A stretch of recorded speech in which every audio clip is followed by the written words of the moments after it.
Em agosto de 1966, um caso estranho e perturbador chamou a atenção da polícia no estado do Rio de Janeiro. No alto de um morro em Niterói, 2 homens foram encontrados mortos em circunstâncias extremamente incomuns. Eles estavam vestidos com ternos elegantes, capas impermeáveis e usavam máscaras feitas de chumbo cobrindo os olhos. Não havia sinais de luta, não havia ferimentos e não havia qualquer explicação clara para o que havia acontecido. Ao lado dos corpos, um pequeno bilhete com instruções misteriosas levantou ainda mais perguntas. Mais de meio século depois, o chamado mistério das máscaras de chumbo continua intrigando investigadores, curiosos e estudiosos. O que realmente aconteceu naquela noite, no Morro do Vintém? Esta é uma história que mistura ciência e espiritualismo, e um enigma que permanece sem resposta. Na tarde de 20 de agosto de 1966, um grupo de jovens empinava pipas nas proximidades do Morro do Vintém, em Niterói. Era um dia aparentemente comum. Enquanto caminhavam pela vegetação do morro, um dos rapazes percebeu algo estranho entre as pedras. Ao se aproximar, percebeu que se tratavam de 2 homens deitados no chão. Assustado, ele chamou os amigos. Os 2 corpos estavam posicionados lado a lado. Pareciam estar descansando, mas não havia movimento. Os jovens logo perceberam que algo estava errado. Eles correram até uma casa próxima para avisar os moradores da região. Pouco tempo depois, a polícia foi chamada. Quando os agentes chegaram ao local, encontraram uma cena que levantaria mais perguntas do que respostas. Os 2 homens estavam vestidos de forma incomum para uma caminhada em um morro. Ambos usavam ternos sociais, bem arrumados. Sobre os ternos vestiam capas impermeáveis, semelhantes às usadas para proteção contra a chuva. Mas o detalhe mais curioso estava em seus rostos. Cada um deles usava uma espécie de máscara feita de chumbo.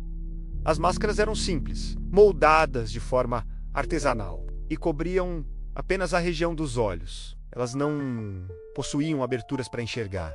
Pareciam ter sido feitas para bloquear algo. Talvez luz, talvez radiação. Ao redor dos corpos não havia sinais de luta, nenhuma arma, nenhum objeto que indicasse violência. Pouco tempo depois, a polícia conseguiu identificar os 2 homens. Eles se chamavam Manuel Pereira da Cruz e Miguel José Viana. Ambos eram técnicos em eletrônica e moravam na cidade de Campos dos Goytacazes, no interior do Rio de Janeiro. Os 2 eram conhecidos por trabalhar com manutenção de rádios e equipamentos eletrônicos. Segundo amigos e familiares, também demonstravam interesse por fenômenos espirituais e experiências relacionadas à energia. Esse detalhe se tornaria importante nas teorias que surgiriam mais tarde. Dias antes da descoberta dos corpos, Manuel e Miguel haviam saído de casa dizendo que fariam uma viagem de trabalho. Eles afirmaram que iriam comprar equipamentos eletrônicos em Niterói. Antes de partir, Miguel teria pedido dinheiro à esposa para adquirir alguns materiais necessários para um projeto. Nada parecia fora do comum. No entanto, essa seria a última vez que os 2 homens seriam vistos com vida. Durante a investigação, testemunhas relataram que os 2 homens haviam sido vistos em uma loja em Niterói comprando capas impermeáveis. O detalhe chamou atenção porque naquele dia fazia muito calor. Não havia previsão de chuva. Ainda assim, eles insistiram em comprar as capas.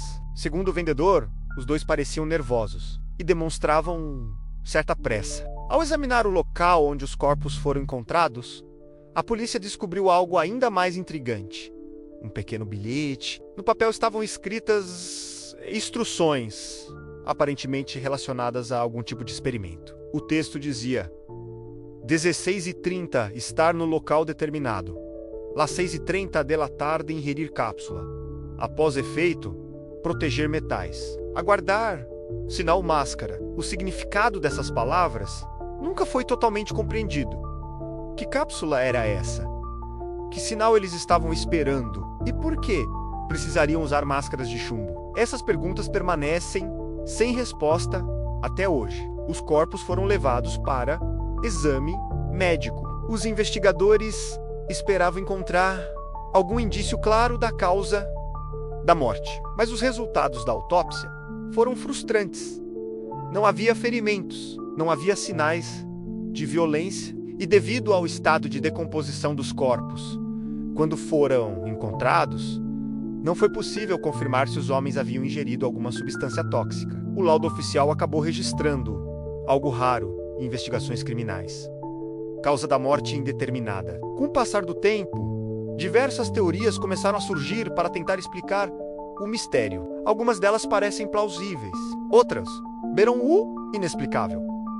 Experimento científico, uma das hipóteses mais discutidas, sugere que os dois técnicos estariam realizando algum tipo de experimento envolvendo energia ou radiação. As máscaras de chumbo poderiam ter sido usadas como proteção contra a luz intensa ou algum tipo de emissão energética. Experiência espiritual. Outra teoria aponta que Manuel e Miguel participavam de grupos espiritualistas que tentavam realizar experiências de contato com entidades sobrenaturais. Nesse contexto, a cápsula mencionada no bilhete poderia ter sido algum tipo de substância usada para induzir experiências fora do corpo.